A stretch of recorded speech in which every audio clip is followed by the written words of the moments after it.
Welcome to part 1 of the Psychopomp oil painting process. For this layer, I'll be using a blending and glazing medium, and for the topmost layers, I'll use a refined linseed oil for glazing. I'm saving linseed oil for the last layers to prevent cracking as the painting ages.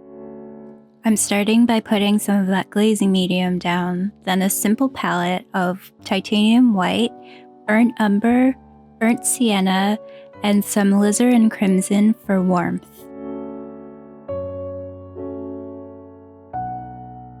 Then I'll be mixing gradient shades of tan by adding burnt umber into the titanium white in different ratios.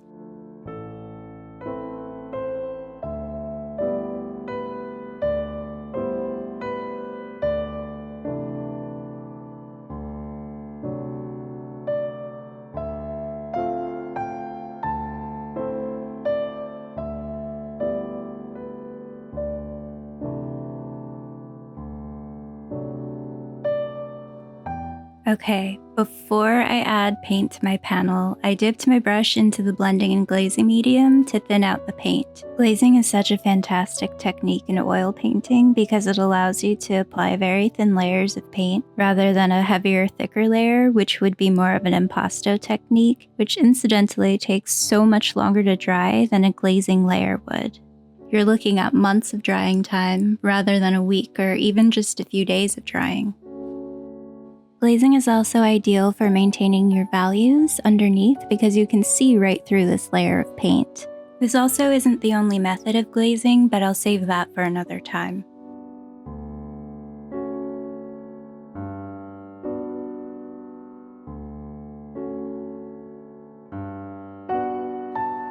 Here you see how I'm dipping into the glazing medium and mixing it into my paint.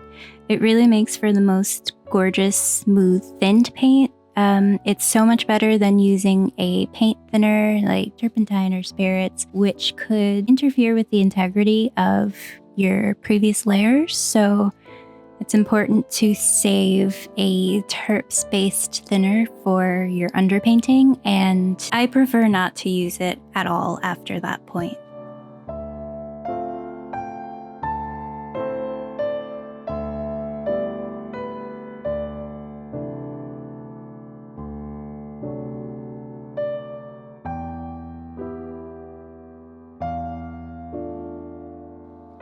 Going in with that lighter shade, I'm brightening up the cheekbone. This whole process has been reminding me of really poorly done makeup, but I'll make sure I blend really well.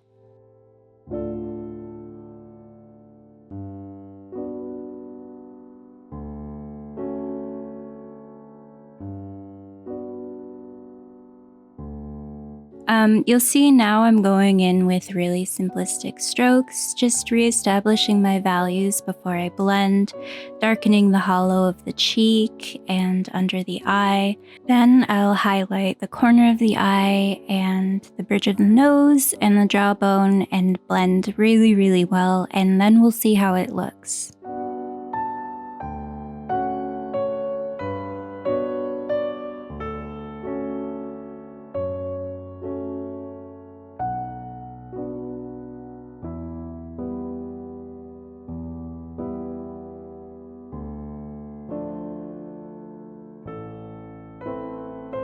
The titanium white appears as this sunblock-like chalky white, which is not ideal, but I will correct the color later. I'm really just establishing a base and brightening up the sheep's face.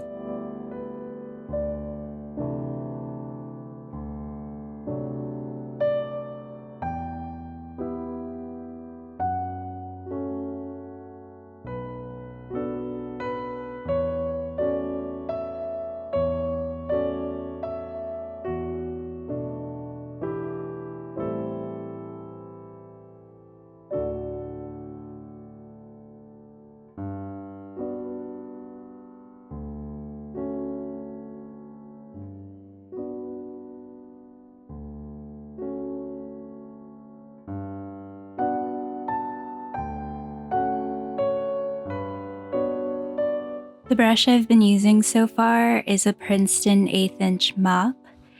It's great for this painting because it allows for delicate application while having the perfect stiffness to work the paint into the texture of the panel. This isn't sponsored, but Princeton brushes really are my favorite, and I cannot recommend them enough. I use them for oil paintings, watercolors, gouache, pretty much anything I can get my hands on. I'm using a Princeton paintbrush.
Here I'm implementing the alizarin crimson and mixing it into titanium white with a little bit of burnt sienna to give it like a pinkish color.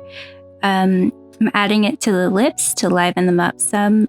You can't see it very well here because there isn't much contrast going on, but definitely in the later videos I will show that more closely.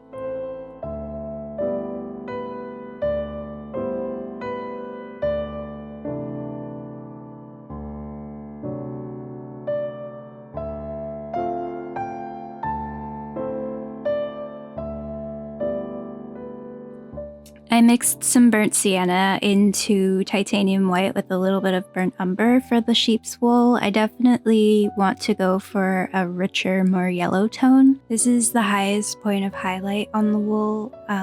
Every other bit of wool is going to have a much darker base, but I just wanted to kind of see where I'm going as far as the values for the top of the head. You'll see a lot more of that in part 2, and I'm definitely going with a deeper base, but I really just wanted to see how things would look, and I'm adding more burnt umber in there to add some texture.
Just doing some final blending, and that's about it for part 1. Thank you so much for watching, and I'll see you in part 2.